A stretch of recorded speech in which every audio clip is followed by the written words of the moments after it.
The thundering sound of hoofbeats faded into the distance as Nora Campbell watched the dust trail disappear over the horizon, taking with it her last hope of finding her brother alive. Fort Stanton, New Mexico Territory, 1878, a place that had promised a new beginning for her family now stood as a monument to her shattered dreams. Nora clutched the telegram in her trembling hand, its wrinkled surface damp with tears she hadn't realized she'd shed. Thomas Campbell, her only brother, was dead, ambushed by outlaws on his way back from Silver City. The words blurred before her eyes as the reality crashed down upon her shoulders. She was now solely responsible for her brother's 3 children. Aunt Nora. A small voice pulled her from the depths of her grief. 10-year-old Sarah stood in the doorway of their modest cabin, her auburn hair so like her father's falling in waves around her face. Behind her, 8-year-old Joseph peered with red-rimmed eyes, while 5-year-old Emma clung to her older brother's hand. Nora quickly folded the telegram and forced a smile. "Yes, sweetheart. Is Pa really not coming back?" Sarah asked, her voice barely audible. The lump in Nora's throat threatened to choke her. At 26, she had come west to help her widowed brother with his children, never imagining she would become their only guardian. "No, my love, your father, he's gone to heaven to be with your mother." The children's faces crumpled, and Nora gathered them into her arms, their small bodies shaking with sobs. As she held them, her mind raced. How would she manage? Thomas had left little money, the cabin was rented, and her own savings were meager at best. Fort Stanton was a military outpost and ranching community, not a place that offered many opportunities for a single woman. "We'll be all right," she whispered, unsure if she was trying to convince the children or herself. "Somehow we'll be all right." The next morning dawned clear and bright, mocking Nora's grief with its beauty. She had barely slept, spending the night making calculations and plans, each one more desperate than the last. The children needed to be fed, clothed, and educated. The cabin's rent would be due in 2 weeks. After preparing a simple breakfast for the children, Nora dressed in her best and only good dress and pinned her dark hair into a neat bun. "I'm going into town to see about finding work," she told Sarah, who nodded solemnly. "You're in charge while I'm gone, don't leave the cabin." The walk into Fort Stanton proper took nearly half an hour. The settlement had grown around the military fort, with businesses catering to soldiers, ranchers, and travelers passing through. Nora straightened her spine as she approached the general store, determined to find employment, any employment that would keep a roof over the children's heads. Mr. Whitman, the store owner, listened to her plea with a sympathetic but firm expression. "I'm sorry for your loss, Miss Campbell, but I have no positions available. My wife and daughters handle all we need." The hotel, the laundry, and even the schoolhouse gave her the same answer. By midday, Nora's feet ached and despair weighed heavily upon her. She paused outside the Last Chance saloon, hesitating. Working in a saloon was not respectable, but respectability wouldn't feed hungry children. As she steeled herself to enter, the sound of angry voices made her turn. Down the street, a crowd had gathered around a man on horseback. 3 boys were throwing stones at him, jeering. "Get out of town, Injun lover. Your kind ain't welcome here." The rider, tall, broad-shouldered, with a weathered face beneath a wide-brimmed hat, merely stared down at them, his expression unreadable. His horse, a magnificent chestnut stallion, shifted nervously. "That's enough," Nora called out before she could stop herself, striding forward. "Leave him be," the boys turned, surprised. "Miss Campbell, I don't care what he is." "You 3 should be ashamed, acting like hooligans in broad daylight." She fixed them with her sternest glare, the one she used when Joseph refused his vegetables. "Go on now, off with you." To her surprise, the boys shuffled away, muttering. The crowd, sensing the entertainment was over, dispersed as well, leaving Nora standing alone with the stranger. "Thank you, madam," he said, his voice deep and unexpectedly gentle. "Though I suspect I've just cost you some goodwill in town." Nora shrugged, suddenly aware of how improper it was to be speaking to a strange man on the street. "They're just boys. They shouldn't be treating anyone that way." The man dismounted, revealing his impressive height. His clothes were trail-worn but clean, a faded blue shirt, worn leather vest, and denim trousers tucked into scuffed boots. A gun belt hung at his hip, the revolver well used but cared for. "Isaac Ironheart," He introduced himself with a slight tip of his hat. "Most folks call me Ike." "Nora Campbell," she replied, offering a brief curtsy. "What did they mean calling you what they called you?" A shadow crossed his face. "I worked with the Apache Scouts for the Army for a time. Some folks in these parts have strong opinions about that." He glanced at her pale face and reddened eyes. "Forgive me for saying so, Miss Campbell, but you look like you've had a difficult day." Nora almost laughed at the understatement. "My brother died yesterday, outlaws on the road from Silver City." She hadn't meant to share this with a stranger, but somehow the words tumbled out. "I'm trying to find work. I'm responsible for his children now." Isaac Ironheart's eyes, a striking blue that reminded Nora of mountain lakes, softened with genuine sympathy. "Thomas Campbell was your brother." When she nodded, he continued, "I knew him, not well, but we crossed paths. He spoke of his sister coming to help with the young ones." "You knew Thomas?" Nora felt a flicker of connection to this stranger. He was a good man, honest. Isaac looked down the dusty street. "How many children?" "3. Sarah's 10, Joseph's 8, and little Emma just turned 5. Isaac nodded slowly, as if coming to a decision. "I have a ranch about 10 miles north of here. Nothing grand, but it's good land. I'm looking for a housekeeper, someone to cook, clean, tend to things inside while I work the cattle." Nora's heart leaped. "Are you offering me employment, Mr. Ironheart?" "I am. The children would be welcome. There's a small cabin near the main house where you could have privacy." His eyes met hers directly. "It would be proper, Miss Campbell. You have my word as a gentleman." Suspicion crept into Nora's thoughts. "Why would you do this? You don't know me." "I knew your brother," he said simply, "and I need help. It's been just me and my foreman, Charlie, trying to run the place. Charlie's wife died last winter and he moved into town to be closer to his sister." He paused. "I'll pay fair wages, provide food and shelter for you all." Nora hesitated, weighing her options. The truth was she had none. "I would need to speak with the children and bring our things." Isaac nodded. "I'll come by tomorrow with the wagon. If you decide it's not suitable, no harm done. I'll bring you back to town." "Our cabin is the last one on the East Road," Nora said, committing to nothing but allowing herself a small flame of hope. "Until tomorrow then, Miss Campbell." Isaac touched the brim of his hat, remounted his horse, and rode away, leaving Nora standing in the street with her first real prospect since the telegram had arrived. The children reacted with mixed emotions to the news. Sarah was cautious, asking practical questions about the ranch and their living arrangements. Joseph was excited about the horses and cattle. Little Emma simply asked if Mr. Ironheart was nice. "He seems to be," Nora answered honestly. "He knew your father, and he's offering us a place to live and work when we need it most." That night, as the children slept, Nora packed their meager belongings. Thomas had lived simply, focusing on providing for his children rather than accumulating possessions. Everything they owned fit into 3 trunks. True to his word, Isaac Ironheart arrived the next morning with a wagon. He greeted the children with quiet respect, answering Sarah's questions patiently and listening to Joseph's enthusiastic chatter about horses. When Emma shyly offered him a wildflower she had picked, he accepted it with the gravity one might reserve for a precious gift, carefully tucking it into his vest pocket. The journey to the Ironheart Ranch took most of the day. As they traveled north, the landscape changed from the dusty flats surrounding Fort Stanton to rolling hills dotted with juniper and pinon. The children, initially subdued by grief and uncertainty, gradually perked up, pointing out wildlife and asking questions about the ranch.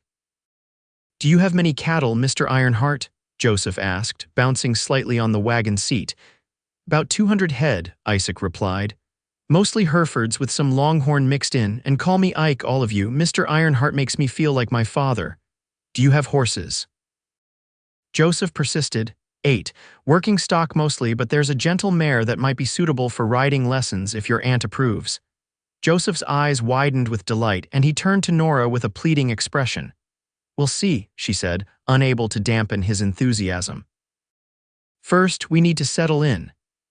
As the sun began its descent toward the western horizon, they crested a rise, and the Ironheart Ranch came into view below them.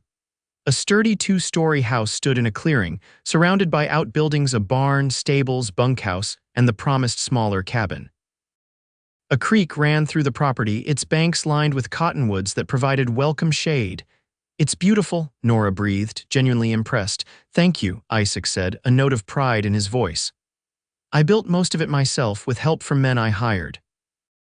The land belonged to my father. He was an army surgeon at Fort Stanton. When he died, I decided to try ranching." He clicked to the horses, urging them down the gentle slope toward home.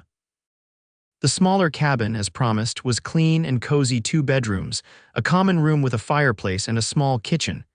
It had been freshly swept, with new linens on the beds and firewood stacked neatly beside the hearth. "Charlie's sister came out yesterday to prepare it," Isaac explained. "I hope it will be comfortable." "It's lovely," Nora said, overwhelmed by his thoughtfulness. "More than we could have hoped for. I'll bring your trunks in, then leave you to settle. Supper will be ready in the main house when you're hungry." With that, he excused himself to unload their belongings. Nora stood in the center of what would be their new home, watching the children explore with growing excitement. For the first time since receiving the telegram, she felt a glimmer of hope. That evening, they shared a meal with Isaac in his dining room. The food was simple but plentiful: roast beef, potatoes, fresh bread, and apple pie that Isaac admitted sheepishly he had purchased from the hotel restaurant in town. "I can cook basics," he told Nora, "but nothing fancy. Mostly I fry things. I'm a good cook," she assured him. "It was one of the skills my mother insisted upon. A woman should know how to make a house a home, she always said." "My mother said similar things," Isaac nodded. "She died when I was 12. My father never remarried." "Our mama died when Emma was just a baby," Sarah contributed quietly. "Pa said she got real sick real fast." A somber silence fell over the table, broken only when Emma asked innocently, "Do you have a wife, Mr. Ike?" "Emma," Nora admonished, mortified by the child's directness. But Isaac smiled gently. "No, Miss Emma, I don't. It's just me here." "Like Aunt Nora," Emma nodded sagely. "She doesn't have a husband neither." "That's enough, Emma," Nora said firmly, her cheeks burning. "Mr. Ironheart Ike has been very kind to offer us a place here. We shouldn't pry into his personal affairs." "It's quite all right," Isaac assured her. "Children ask what they wonder about. It's how they learn." After supper, Nora insisted on washing the dishes despite Isaac's protests. The children, exhausted from the day's journey and emotions, were put to bed in their new rooms, the girls sharing one. Joseph taking a small alcove that Isaac had cleverly partitioned with a curtain. When Nora returned to the main house, she found Isaac sitting on the porch, smoking a pipe and gazing at the stars that blanketed the New Mexico sky. "The children are asleep," she told him, hesitating at the bottom step. "Please join me if you'd like," he invited, gesturing to the empty chair beside him. "The night air is pleasant." Nora settled into the offered seat, conscious of how improper this might appear but too tired to care. "Thank you for your kindness today." The children already seem more at ease. "Children are resilient," Isaac observed. "More so than adults sometimes."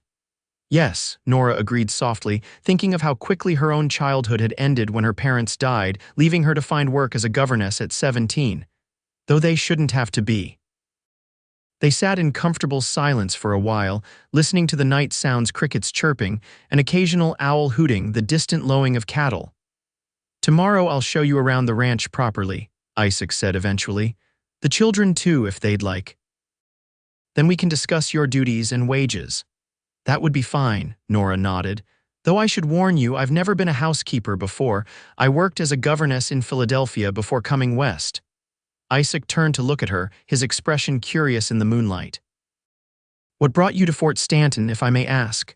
Thomas wrote that he was struggling after his wife died. "The children needed a woman's care, and I had nothing keeping me in Philadelphia after my employer's children grew up." She sighed. "I arrived 6 months ago. It was supposed to be temporary just until Thomas found a new wife. The irony of it twisted inside her. Now I suppose it's permanent in a way." "Life seldom follows the paths we expect," Isaac said, his voice soft with understanding. "My father wanted me to follow in his footsteps, become a doctor or at least an officer.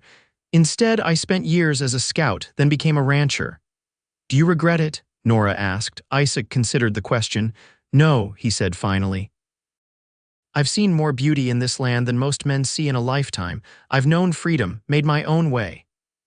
He tapped out his pipe against the porch railing. What about you? Do you regret coming west? Nora thought of the children sleeping peacefully in their new beds. No, she said firmly. They need me, and I need them too, I think. Isaac nodded, understanding passing between them like a current. It's getting late, he said, rising. You must be tired. Yes, Nora agreed, standing as well. Good night, Mr. Ironheart. Ike, she corrected herself with a small smile. Good night, Miss Campbell. Nora, she offered. If I'm to call you Ike, you should call me Nora, he smiled, and in the moonlight his face seemed younger, less weathered. Good night then, Nora. Sleep well. As she walked back to the cabin, Nora found herself thinking that Fort Stanton had indeed brought a new beginning, just not the one she had expected. The next few weeks established a rhythm to their new life at the Ironheart Ranch.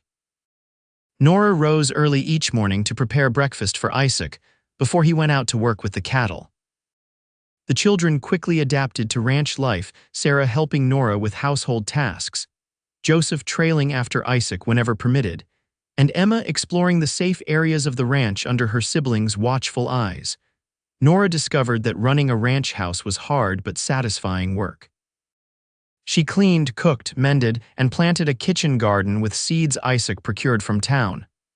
The days passed quickly, filled with purposeful activity that left little time for grief. Isaac proved to be a considerate employer. He never raised his voice, always thanked Nora for her efforts, and seemed genuinely interested in the children's well-being.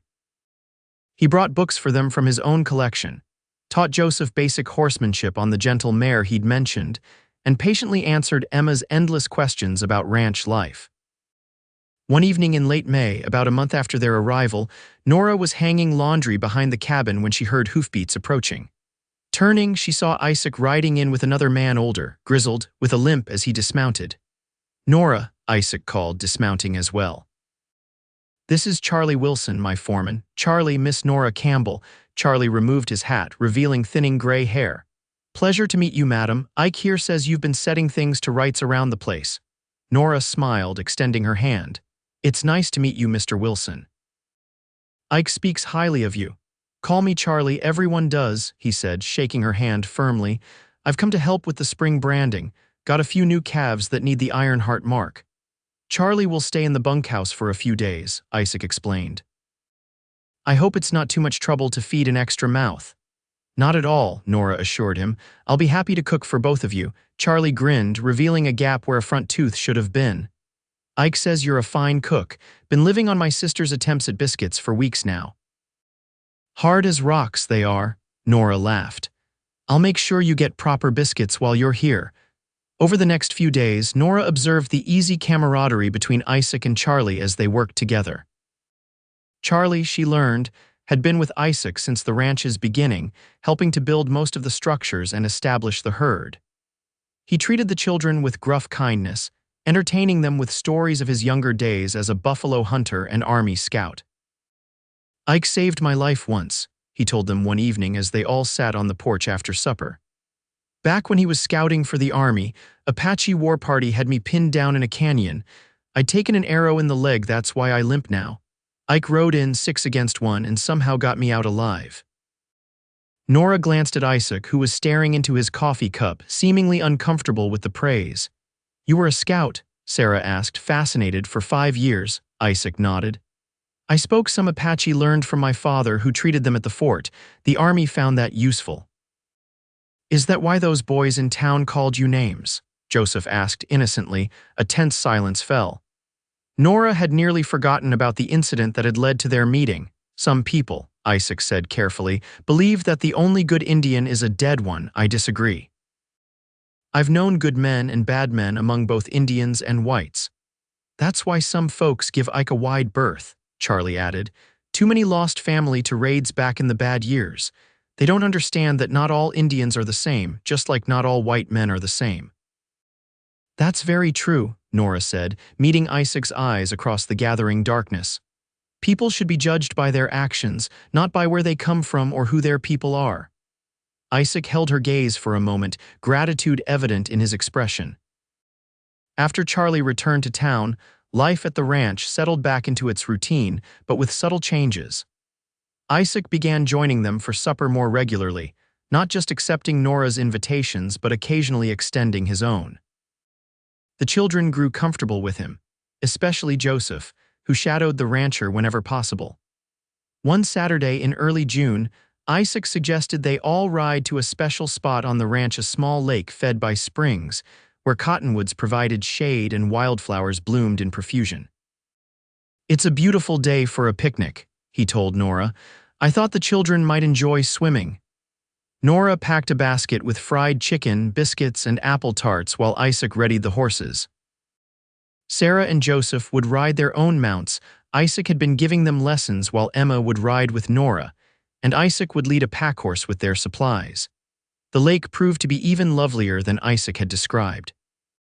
Crystal clear water reflected the blue sky, and a grassy bank offered the perfect spot for their picnic. The children, initially cautious around the water, soon shed their outer clothes and splashed happily in the shallows, their laughter echoing across the water. Nora sat on a blanket beneath a cottonwood, watching them with a smile. Isaac settled beside her, leaning back against the trunk of the tree. "They seem happy," he observed. "They are, I think," Nora agreed.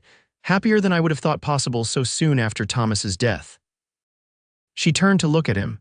"Thank you for that, for giving them a safe place to heal." Isaac shook his head. "You did that, Nora. I just provided the space." A comfortable silence fell between them.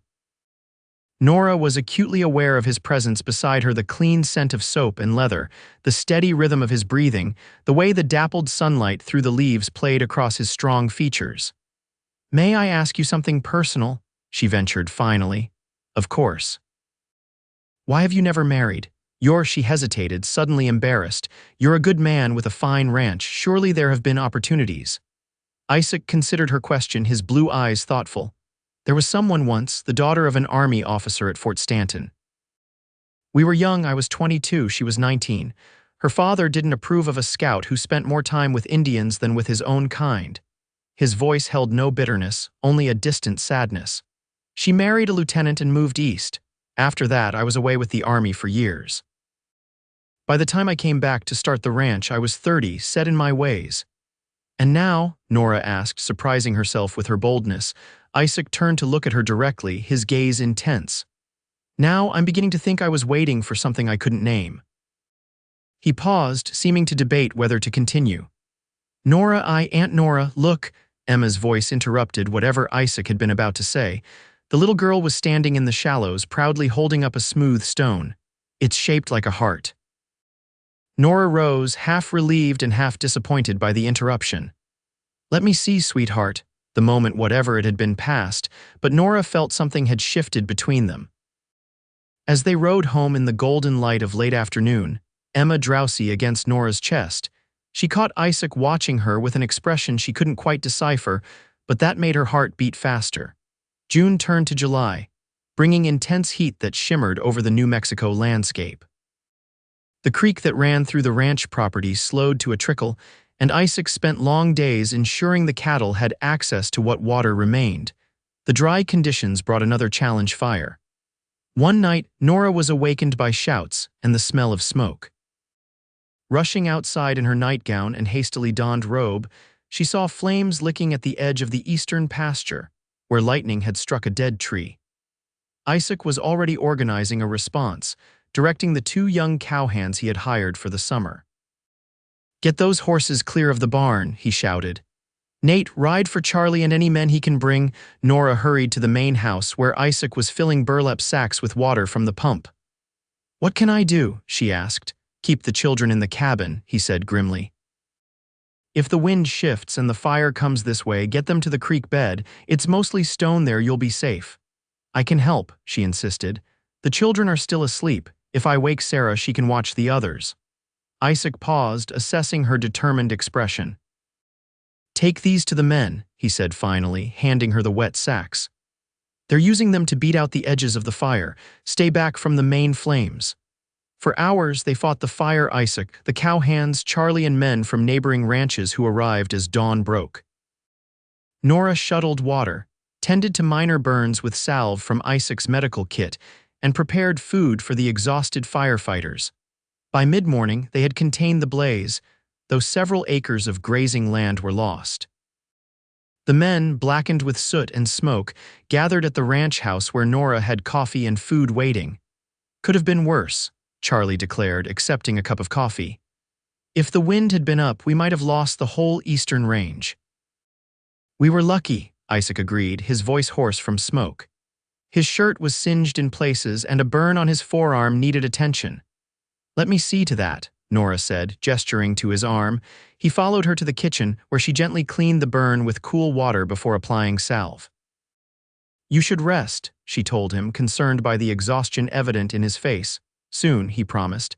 "I need to check the cattle first, make sure none panicked into the hills." "I'll come with you," she decided.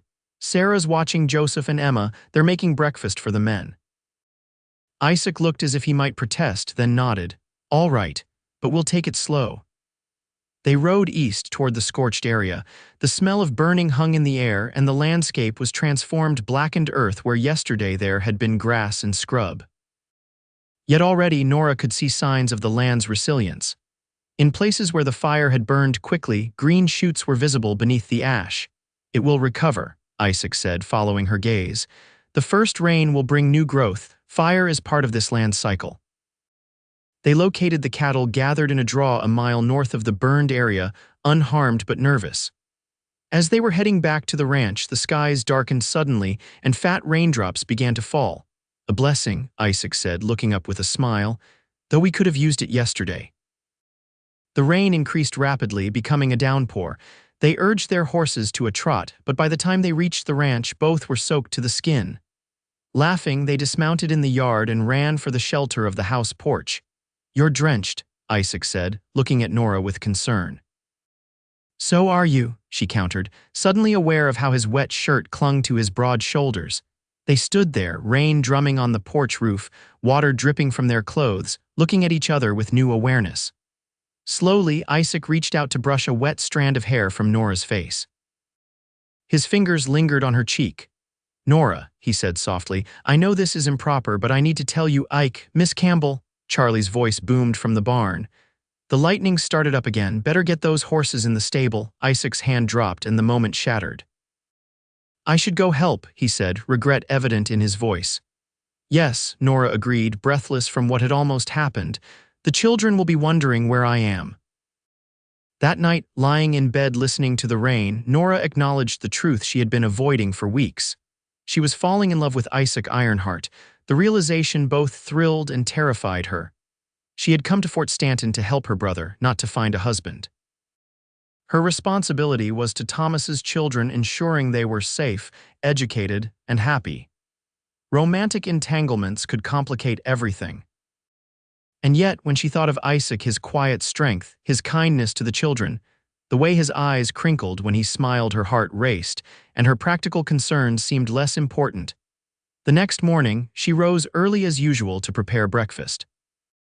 To her surprise, Isaac was already in the kitchen of the main house attempting to make coffee. "Good morning," she said, feeling suddenly shy. He turned, his expression warming at the sight of her. "Good morning. I hope I didn't wake you when I came in." "No," she assured him. "I always rise with the sun." She moved to take over the coffee preparation, acutely aware of his presence behind her. "About yesterday, I want to speak with you about that," Isaac interrupted gently, but not rushed between chores. "Would you walk with me this evening after the children are in bed?" Nora nodded, her pulse quickening. "Yes, I'd like that." The day passed with excruciating slowness. Nora went about her usual tasks, washing, cooking, tending her garden, but her mind was elsewhere, anticipating the evening's conversation. The children noticed her distraction. "Are you feeling well, Aunt Nora?" Sarah asked as they prepared supper. "You keep staring out the window." "I'm fine, dear," Nora assured her, embarrassed at being so transparent. "Just thinking about what needs doing tomorrow." Finally, the children were bathed and tucked into bed. Nora changed into a clean dress, a pale blue one that Isaac had once complimented, and pinned her hair more carefully than usual before walking to the main house. Isaac was waiting on the porch, freshly shaved and wearing a clean shirt. He smiled when he saw her, a smile that reached his eyes and made her heart flutter. "Shall we?" He offered his arm, which she took with only slight hesitation. They walked in silence at first, following a path that led along the creek. The evening was perfect cool after the rain, with stars beginning to appear in the deepening blue of the sky. "I've been thinking about what to say to you," Isaac began finally. "How to express what I've been feeling these past months." Nora's heart hammered in her chest, but she remained silent, allowing him to continue. "When I offered you employment that day in town, it was partly because I knew your brother and felt it was the right thing to do. But it was also because there was something about you, your courage in the face of such loss, your willingness to stand up for a stranger that touched me." He stopped walking and turned to face her, still holding her arm. "These months with you and the children at the ranch have been the happiest of my life. The house feels like a home now. There's laughter, conversation, life. We've been happy here too," Nora said softly. "You've given us safety when we needed it most." Isaac took a deep breath. "What I'm trying to say, Nora, is that I care for you, deeply, more than is proper for an employer to care for his housekeeper." His blue eyes searched her face. "I know it's too soon after your brother's death. I know you came here to care for his children, not to find this. But I couldn't keep it to myself any longer." Nora felt a warmth spreading through her chest. "Isaac, you don't need to answer now," he interrupted gently. "I understand if you need time to think, or if your answer is no. I promise, whatever you decide, you and the children will always have a place here." "Isaac," Nora said again, more firmly this time, "I care for you too, very much." The hope that dawned in his eyes took her breath away. "Truly." "Truly," she confirmed, her voice steady despite the riot of emotions inside her. "I've been fighting it, telling myself that my focus should be the children, that it's too soon after Thomas's death. But the heart doesn't follow rules of propriety or timing." Isaac's hands moved to gently cup her face. "May I kiss you, Nora Campbell?" she nodded, unable to speak past the lump in her throat. His lips met hers with exquisite tenderness, a first kiss that held both question and promise. Nora's hands found their way to his shoulders, steadying herself as the world seemed to spin around them. When they finally parted, both were breathless. "I should take you back," Isaac said reluctantly, his forehead resting against hers. "Before I forget, I'm trying to be a gentleman." Nora laughed softly. "Yes, perhaps you should." They walked back to the cabin hand in hand, stopping at the door. "Good night, Nora," Isaac said, raising her hand to his lips. "Good night, Isaac." She smiled, happiness bubbling up inside her like a spring. "I'll see you at breakfast." Inside, Nora leaned against the closed door, touching her fingers to lips that still tingled from his kiss. For the first time since arriving in New Mexico, she felt completely at home. The following weeks brought a deepening of their relationship. Isaac courted Nora properly, bringing her wildflowers, reading poetry aloud on the porch in the evenings, and taking her for rides to show her the beauty of his land. They were careful to be discreet around the children at first, unsure how they would react to this change. Their caution proved unnecessary. One evening in late July, as Isaac was saying goodnight at the cabin door, Sarah appeared in her nightgown. "Are you going to marry Aunt Nora, Mr. Ike?" she asked bluntly. Nora gasped, mortified, but Isaac smiled at the girl. "I certainly hope to if she'll have me," he answered honestly. "Would that be all right with you, Sarah?" The girl considered this seriously. "Joseph already thinks you're the best person in the world, and Emma says you tell better stories than Pa did." Her eyes, so like Thomas's, met his directly. "I think it would be all right, but you have to promise to be good to her. Pa always said a man should treasure his wife above all else." "Your father was a wise man," Isaac said gravely, "and I promise to treasure your aunt always." Sarah nodded, satisfied, and disappeared back inside. "Well," Nora said when she had gone, "it seems we have the children's approval." "So it seems," Isaac agreed, his eyes dancing with amusement and something deeper, "though I haven't actually asked you yet." "Asked me what?" Nora teased, though her heart was suddenly racing. Instead of answering, Isaac reached into his pocket and pulled out a small box. "I was going to wait for a more romantic moment, but perhaps this is perfect." He opened the box to reveal a ring, a simple gold band set with a small sapphire. "It was my mother's," he explained. "My father gave it to me before he died, said I should give it to the woman who made my heart feel at home." He took her hand, his expression serious now. "Nora Campbell, will you marry me? Will you make this ranch truly a home, not just for the children, but for us?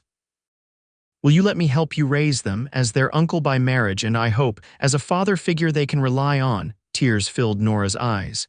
Yes, she whispered. Yes to all of it, Isaac. He slipped the ring onto her finger where it fit as if made for her. Then he kissed her, a kiss that sealed their promise and spoke of the future they would build together. They were married in early September when the worst heat of summer had passed and the ranch work allowed Isaac a few days' respite. The ceremony was small, held in the Fort Stanton church with Charlie Wilson as best man and Sarah as maid of honor. Joseph proudly carried the rings, while Emma scattered wildflower petals along the aisle. "You look beautiful," Isaac whispered when Nora joined him at the altar, wearing a new dress of ivory silk that she and Sarah had labored over for weeks. "And you look very handsome," she returned, admiring his formal black suit and crisp white shirt. The vows were simple, traditional, but spoken with deep conviction. When the preacher pronounced them husband and wife, Isaac kissed Nora with such tenderness that several of the ladies in attendance dabbed at their eyes. The celebration afterward was held at the ranch, with neighbors and friends from Fort Stanton joining in the feast prepared by women from the church. There was music. A fiddler and a man with a banjo played lively tunes that had everyone dancing until sunset. As the guests were leaving, Charlie approached the newlyweds, his weathered face soft with emotion. "Your father would be proud, Ike," he said, clapping Isaac on the shoulder. "Proud of the man you've become, the ranch you've built, and the family you've found." "Thank you, Charlie," Isaac said, his voice thick. When the last guest had gone, Isaac and Nora stood on the porch of what was now their home. The children were staying in the cabin for a few days to give the newlyweds privacy. Sarah had suggested this arrangement with a wisdom beyond her years. "Mrs. Ironheart," Isaac said, lifting Nora's hand to kiss her palm. "I can scarcely believe you're real." "I'm very real," she assured him, stepping into his embrace, "and very happy to be your wife." He kissed her then, a kiss different from those they had shared before, deeper, more passionate, a promise of the night to come. Later, lying in his arms in what was now their bedroom, Nora marveled at how life could change so completely in the span of a few months. From the despair she had felt receiving news of Thomas's death to this moment of profound happiness seemed an impossible journey, yet here she was. "What are you thinking?" Isaac asked, tracing patterns on her bare shoulder. "I'm thinking about how strangely life unfolds," she answered honestly. "If Thomas hadn't died, I would never have met you. It seems wrong to find such joy from such sorrow." Isaac considered this. "I don't think your brother would see it that way. I think he would be glad to know his children are loved and cared for, that his sister has found happiness." "You're right," Nora said, nestling closer to him. "Thomas would be happy for us." The children adjusted to their new family arrangement with remarkable ease. They moved into the main house, each with their own room for the first time. Sarah, now 11, took pride in helping Nora manage the household. Joseph thrived under Isaac's guidance, learning ranching skills and developing a special way with horses. Emma, sweet-natured and affectionate, blossomed with the security of their new life. Autumn came to the ranch in a blaze of color as the cottonwoods along the creek turned golden.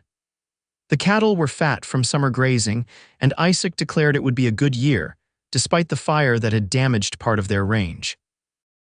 In late October, as the first frost silvered the grass, Nora realized she had missed her monthly courses. At first, she dismissed it as stress from the wedding and adjusting to married life. But when another month passed, she knew. She waited until they were alone one evening, sitting before the fire after the children had gone to bed, to tell Isaac. "I believe I'm going to have a baby," she said, watching his face carefully. The joy that transformed his features was answer enough, even before he gathered her into his arms, laughing and crying at once. "A baby," he repeated, wonder in his voice. "Our baby." "Are you pleased?" she asked, though she knew the answer. "Beyond words," he assured her, kissing her forehead, her cheeks, her lips. "When? How long have you known?" "In the spring, I think. Late April or early May, and I've suspected for a few weeks but wanted to be certain before I told you." Isaac placed his hand gently on her still flat abdomen, awe in his expression. "A child of our own," he murmured. "Though I already think of Sarah, Joseph, and Emma as ours in a way." "They are," Nora agreed, "but this will be different too, special in its own way." She hesitated. "Should we tell the children?" "Soon," Isaac decided. "Let's wait a little longer to be sure all is well." December brought the first significant snowfall of the season, transforming the ranch into a winter wonderland that delighted the children. Isaac had ordered special gifts from the East books for Sarah, a proper saddle for Joseph, and a doll with real porcelain hands and face for Emma. Nora knitted scarves and mittens for them all and baked traditional Christmas treats from her childhood in Philadelphia. On Christmas morning, after presents had been opened and exclaimed over, Nora and Isaac exchanged a glance and nodded. It was time. "Children," Isaac said, gathering them before the fire. "Your aunt, your mother," he corrected himself, for that was how they had come to think of Nora, "and I have another gift for you. One that won't arrive until spring." 3 pairs of curious eyes looked up at them. "We're going to have a baby," Nora said gently. "You're going to have a new little brother or sister." There was a moment of stunned silence, then Emma let out a squeal of delight. "A baby like my Dolly?" "Smaller at first," Nora laughed, "and not quite as quiet, but yes, somewhat like your Dolly." Joseph's face lit up. "Will it be a boy?" "Can I teach him to ride?" "We don't know yet," Isaac said, ruffling the boy's hair. "But yes, when the baby is older, you can help teach riding lessons, whether it's a boy or a girl." Sarah, ever the thoughtful one, came to hug Nora. "Are you feeling well, Mother?" "I've read that ladies sometimes get sick when they're expecting." Nora's heart warmed at Sarah's use of mother, a term she had adopted only recently. "I've been a little tired, but otherwise well. Thank you for asking, sweetheart." The winter passed peacefully, with Nora's belly growing rounder as the baby developed. Isaac was tenderness itself, taking on more household chores despite her protests, and reading every medical text he could find about pregnancy and childbirth. "My father delivered babies occasionally when there was no midwife available," he told her one night as they lay in bed, his hand resting protectively on her swelling abdomen. "He kept detailed notes. I've been studying them." "You won't need to deliver this one," Nora assured him, amused by his intensity. "Mrs. Wilson has agreed to come stay with us when the time is near. She's delivered half the babies in the county." "Still, I want to be prepared," Isaac insisted, "just in case." Spring came early to New Mexico that year. By March, the creek was running high with snowmelt, and the first wildflowers were appearing on the hillsides. Nora, now 7 months along, spent more time indoors, her energy flagging as the baby grew larger. Sarah proved invaluable during this time, taking over many of the lighter household duties and helping with Emma's care. Even Joseph contributed, carrying water and firewood without being asked. April brought warm days and cool nights, perfect weather for the spring calving. Isaac was busy from dawn to dusk, helping cows deliver their young and ensuring both mothers and calves thrived. He often joked that he was getting plenty of practice for their own impending arrival. On the first day of May, as dawn was breaking over the eastern hills, Nora woke to a sharp pain that told her the baby was coming. She woke Isaac, who immediately sent Joseph galloping to town to fetch Mrs. Wilson. The labor progressed rapidly, too rapidly for Mrs. Wilson to arrive in time. It was Isaac who delivered their son, his hand steady despite his anxiety, following the procedures he had memorized from his father's notes. "He's perfect," Isaac whispered, laying the squalling infant on Nora's chest. 10 fingers, 10 toes, and a fine set of lungs." Nora looked down at their child, red-faced and indignant at his abrupt entry into the world with a shock of dark hair like his father's. Love unlike anything she had ever known flooded through her. "Hello, Thomas," she said softly, naming him after her brother as they had agreed, Mrs. Wilson arrived an hour later to find mother and baby resting comfortably, while a proud father kept watch. She examined both and pronounced them healthy, then shooed Isaac out to inform the anxious children waiting in the parlor. The news spread quickly through the community. For days afterward, neighbors came bearing gifts and good wishes, hand-knitted blankets, tiny garments, preserved fruits, and practical items for the baby. Charlie Wilson, whom Isaac had named Godfather, brought a small carved wooden horse. "For when he's old enough to appreciate it," the old foreman said gruffly, clearly moved by the honor. Little Thomas thrived, growing stronger each day. He had his father's blue eyes and his mother's determined chin. Sarah, Joseph, and Emma adored their baby brother, competing for the privilege of helping with his care.